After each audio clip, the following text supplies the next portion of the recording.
Assalamualaikum warahmatullahi wabarakatuh. Anak-anakku sekalian yang saya banggakan, puji syukur kepada Allah Subhanahu wa taala, kita masih diberikan kesehatan, kenikmatan sehingga kita sampai pada materi meraih kedamaian dengan mujahadah an-nafs, husnudzon dan ukhuwah. Baik, pada materi ini setelah mempelajari materi ini diharapkan kita akan terbiasa membaca Al-Quran dengan meyakini bahwa kontrol diri atau mujahadah an-nafs, prasangka baik, husnudzon, dan persaudaraan ukhuwah merupakan perintah dari agama, sehingga kita mampu menunjukkan perilaku kontrol diri, mujahadah an-nafs, prasangka baik, husnudzon, dan persaudaraan ukhuwah sebagai implementasi dari Quran surat Al-Hujurat ayat 12 serta 10 beserta hadis terkait. Dan pada materi ini kita akan fokus di awal, yaitu dengan mempelajari bacaan Al-Qur'annya. Sebelumnya mari kita awali dengan membaca ta'awudz basmalah. A'udzu billahi minasy syaithanir rajim. Bismillahirrahmanirrahim. Ya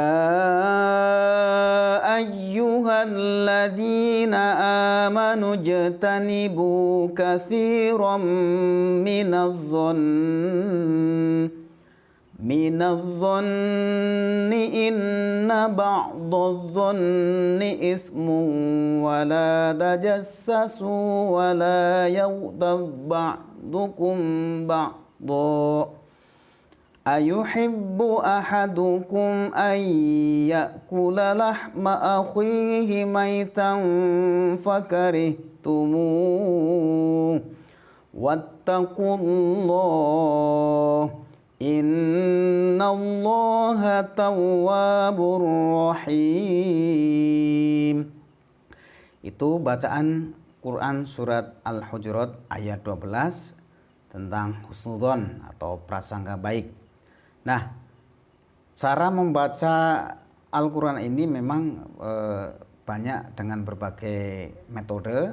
Kalau tadi adalah salah satu dengan metode murotal, bacaan murotal, tidak dengan bacaan tilawah, sehingga gampang saja di dalam melakukan surat Al-Hujurat ini. Untuk itu, setelah mempelajari bacaannya ini, kita coba akan menganalisis hukum bacaan tajwidnya. Kita saksikan, kita lihat bersama hukum bacaan tajwid pada Quran surat Al-Hujurat ayat 12 tentang husnudzon prasangka baik. Yang pertama, pada lingkaran yang tertera di sini, bacaannya adalah bacaan mad wajib, mad jaiz munfasil, mad jaiz munfasil, yaitu karena ada mad tobengi bertemu hamzah di lain kalimat. Untuk panjangnya adalah 2,5 alif atau 5 harokat atau 5 ketukan. Berikutnya pada yang sudah dikasih tanda ini adalah bacaan mad tobi'i karena ada kasroh diikuti ya sukun, panjangnya 1 alif 2 harokat.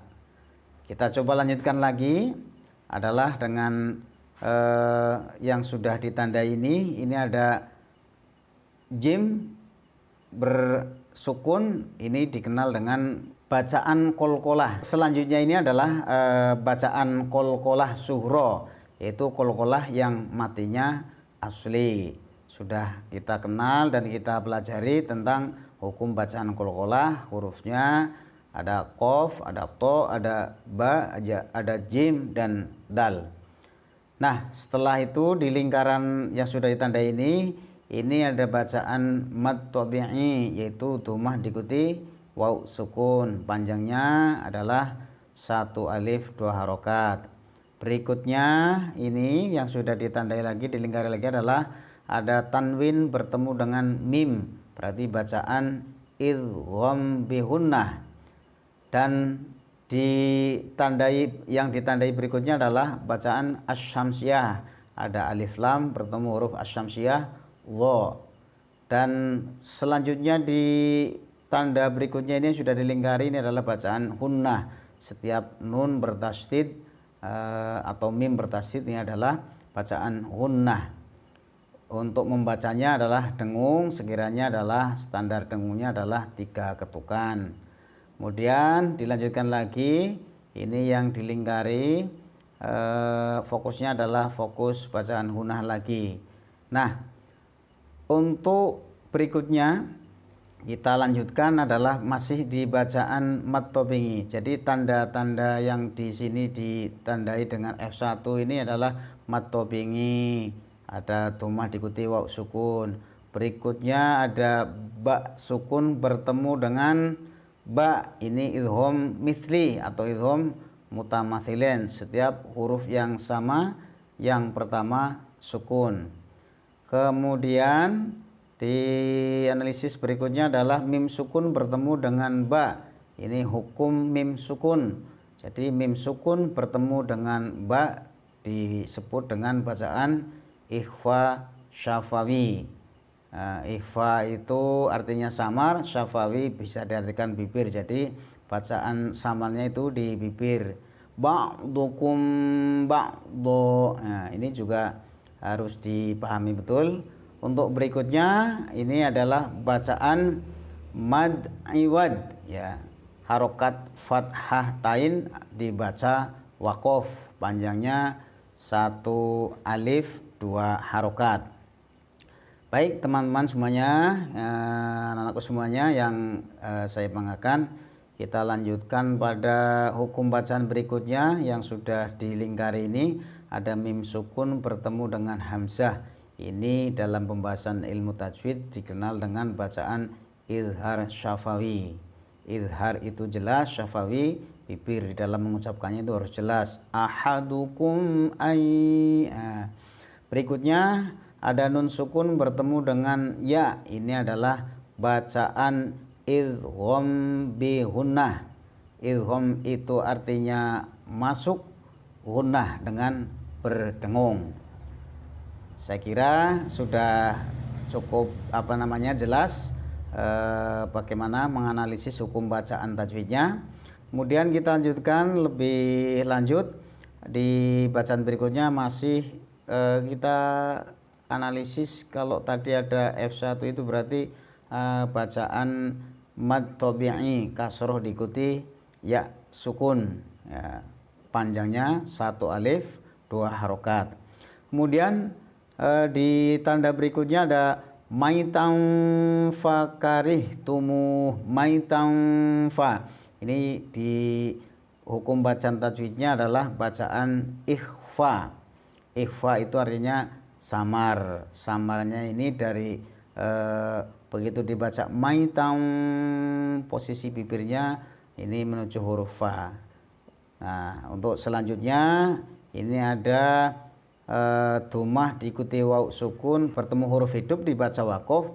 Berarti ini bacaan mad arid lis sukun. Mad tobingi bertemu huruf hidup dibaca waqaf. Terus selanjutnya adalah wattaqullaha. Wattaqullah, ini lafal Allah dibaca tafhim, tebal, karena didahului harokat dhammah. Untuk selanjutnya tadi sudah dibahas tentang gunnah, sudah, ini juga masih sama, lafal Allah dibaca tafhim.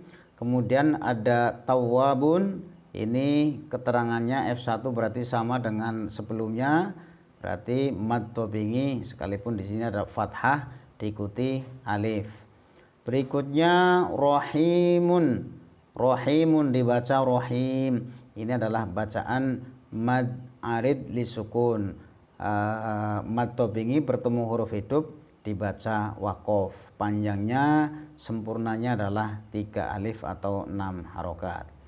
Baik, setelah mempelajari bacaan surah Al-Hujurat ayat 12, tentang husnudzon, prasangka baik ini, kita akan melanjutkan pembahasan selanjutnya, yaitu terjemahan dari Quran surat Al-Hujurat ayat 12. Seperti tadi sudah dibacakan, kita akan terjemahkan kata demi kata. Ya ayyuhalladzina, hai orang-orang amanu yang beriman, ijtanibu, jauhilah olehmu, kathiron, banyak, minadzoni, berprasangka. Inna, sesungguhnya, ba'dadh-dhonni, sebagian prasangka, itsmun, itu dosa. Wala tajassasu, dan janganlah mencari-cari keburukan orang. Wala yahtab ba'dukum ba'do, dan janganlah menggunjing sebagian kamu atas sebagian yang lain, atau yang dikenal dengan istilah hibah atau ngerasani. Lanjutnya, adakah seorang ayuhibbu ahadukum, adakah seorang di antara kamu ayyakula, yang suka memakan, lahma akhihi, maitan, daging saudaramu sendiri yang sudah mati. Fakarih tumuh, tentulah kamu merasa jijik kepadanya. Wattaqullaha, dan bertakwalah kepada Allah. Innallaha, sesungguhnya Allah, tawwabun, maha penerima taubat, rahimun, lagi maha penyayang. Itu pelajaran menerjemahkan surah Al-Hujurat ayat 12. Dengan mempelajari makna perkata ini, nanti kita akan setidaknya sedikit banyak mengetahui isi kandungannya. Baik, anak-anakku semuanya, sampai di sini materi untuk membaca, kemudian mengidentifikasi hukum bacaan tajwid. Untuk selanjutnya adalah tentang makna perkata. Jadi ayat ini memerintahkan kepada kita sebagai orang-orang yang beriman untuk menjauhi banyak berprasangka, karena berprasangka itu adalah sebagian dari dosa. Kemudian kita juga dilarang untuk mencari-cari keburukan orang, ya. Jangan menggunjing sebagian atas sebagian yang lain, atau dikenal dengan istilah ghibah, ngerasani.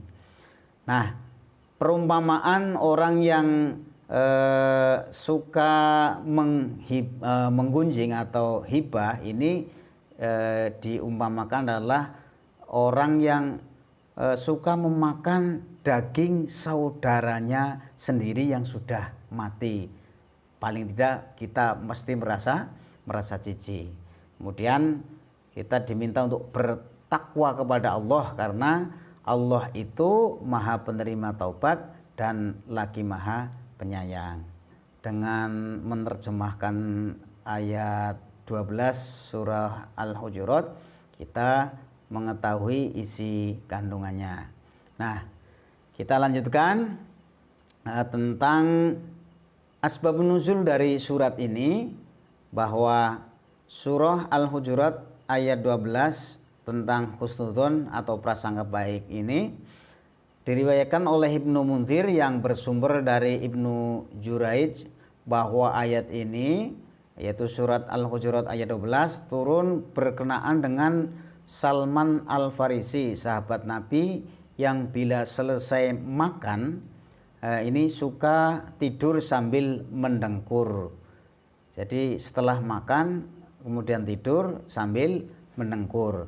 Pada waktu itu ada orang yang menggunjing perbuatannya, maka turunlah ayat ini, yaitu surat Al-Hujurat ayat 12, yang isinya melarang seseorang mengumpat dan menceritakan aib orang lain. Itu asbabun nuzul dari surah Al-Hujurat ayat 12. Nah, lebih dalam lagi, sekalipun tadi sudah dimaknai berkata, kita masuk kepada isi kandungan secara langsung dari surat Al-Hujurat ini. Yang pertama bahwa ayat ini ya memerintahkan kepada orang-orang yang beriman untuk menjauhi banyak prasangka, yaitu suudzon. Lawannya husnudzon adalah suudzon, prasangka buruk karena ia merupakan perbuatan dosa. Sebaliknya diperintahkan untuk memperbanyak prasangka baik atau husnudzon. Kemudian pada ayat berikutnya ini dapat kita ambil kesimpulan bahwa jika seorang yang sudah berprasangka buruk bisa dipastikan akan melakukan perbuatan buruk berikutnya, yaitu tajasus, dilanjutkan menggunjing, menghibah, membicarakan keburukan-keburukan orang lain. Nah, orang yang beriman juga dilarang untuk mencari kekurangan. Jangan mencari kekurangannya. Kalau manusia dicari kekurangannya pasti banyak sekali kekurangannya atau aib orang lain ini. Jadi tajasus semata-mata ini atau mengintai ya, memata-matai atau mengintai. Orang yang beriman juga dilarang untuk mengunjing, ghibah, membicarakan aib, keburukan dan kejelekan orang lain. Nah, ghibah diumpamakan tadi laksana memakan bangkai atau daging saudaranya sendiri yang sudah mati. Perbuatan yang sangat menjijikan, keji, tidak disukai dan tentu saja sangat dibenci untuk apabila dilakukannya. Yang terakhir bahwa orang yang beriman diperintahkan untuk bertakwa kepada Allah Subhanahu wa taala dengan cara menghindarkan diri dari prasangka buruk atau negatif, menjauhkan diri dari perbuatan tajasus dan ghibah atau mengunjing. Allah Subhanahu wa taala sangat menginginkan dan menerima taubat hamba-hambanya, juga memberikan kasih sayangnya kepada hamba yang bertaubat secara nasuha, berprasangka baik atau positif, kemudian melihat kebaikan orang lain dan membicarakan hal-hal yang positif, kebaikan-kebaikannya dari yang dimiliki orang lain. Itu di pertemuan kali ini. Jadi kita satu menganalisis bacaan surat Al-Hujurat ayat 12, kemudian mengidentifikasi hukum bacaannya, kemudian adalah tentang asbabun nuzul, dan yang terakhir adalah tentang isi kandungan dari surat Al-Hujurat. Saya kira pertemuan ini nanti kita akan tindak lanjuti di pertemuan selanjutnya mengenai bagaimana perilaku kontrol diri atau mujahadah an-nafas. Terima kasih, semoga bermanfaat. Assalamualaikum warahmatullahi wabarakatuh.